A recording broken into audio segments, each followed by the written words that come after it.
Delegates from around the world gathered in the India room at the Foreign and Commonwealth Office for the Overseas Development Institute conference as part of World Trade Week. They were told that during the boom years, developing countries had benefited from trade, but in a recession needed to adapt their policies.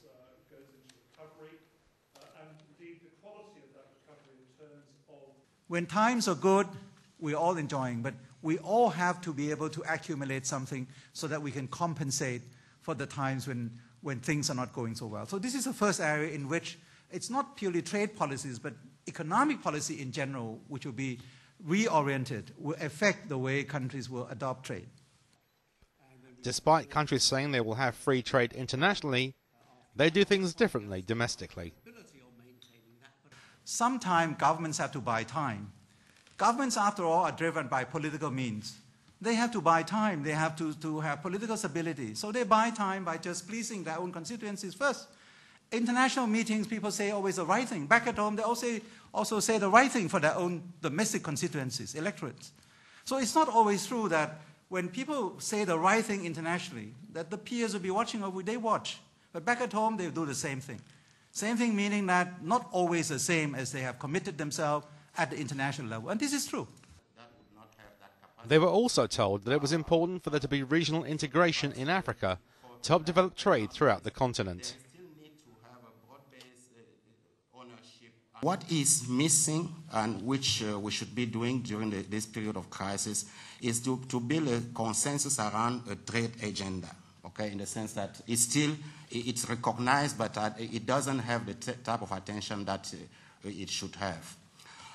The second point is that the regional integration should help Africa integrate together, and then once they integrate together, they should integrate the multilateral trading system. According to the World Trade Organization, trade this year has fallen 9%, 10% for developing countries. It set 4 key priority areas, the first of which was monitoring protectionism. A questionnaire sent out to members about what they are doing that could restrict trade. Surprisingly, they actually get some fairly honest responses on that. Also asking in a general sense what others are doing to impede trade.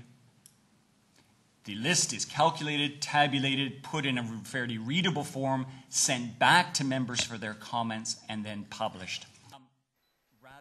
They're also looking at the issue of trade finance. This is again an area where WTO played a role of advocacy, filling a missing middle by saying, we're not an organization that does trade finance, but we have 153 members that are experiencing acute problems in this area. International community, what are we going to do about it? So there was a role played. The third area the WTO addressed was aid for trade. Large increase in aid for trade, some $2 billion, representing about a 21% increase over the baseline numbers. More importantly, the money seems to be going where it ought to be going.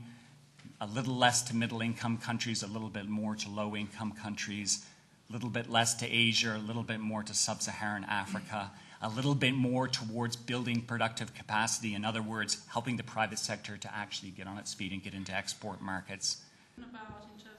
This part of the conference was an opportunity to discuss the issues surrounding trade in the developing world and the measures being taken to ensure they benefit from them both now and in the future when the global recession ends. And I think if